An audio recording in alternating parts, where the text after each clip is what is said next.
Dans cette parcelle arborée à l'abandon, devrait bientôt sortir de terre 2800 m² d'espace commercial, comprenant un intermarché et sa galerie marchande de 7 boutiques. À 2 km de là, dans le centre-ville, la future ZAC a provoqué la grogne des commerçants de proximité.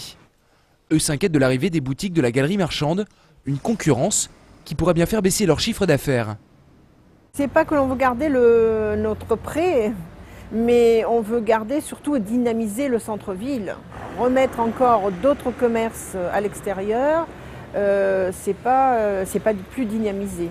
C'est ce qui nous fait peur aussi.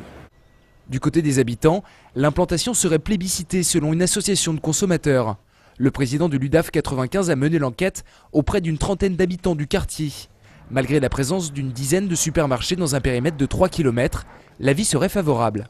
C'est un commerce de proximité qui leur manque. Il y a des personnes qui ont un certain âge et qui effectivement souhaitent voir se rapprocher les commerces de leur domicile. Aujourd'hui, dans ce secteur, il n'y a pratiquement aucun commerce proche.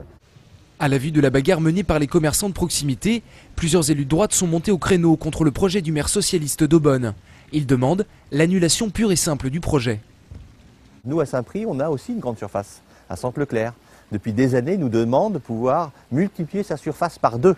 Et aujourd'hui, il fait un peu plus de 2000 m², il voudrait passer à 4000 à 5000 m². On a toujours refusé.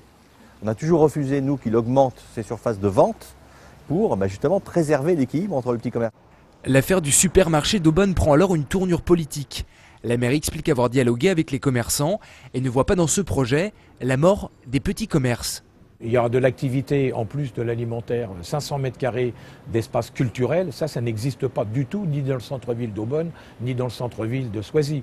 Donc je crois que les élus des villes voisines pensent plutôt protéger leur grande surface, leur hypermarché. Les travaux qui devaient commencer en avril sont aujourd'hui au point mort. La Commission nationale d'aménagement commercial devra trancher.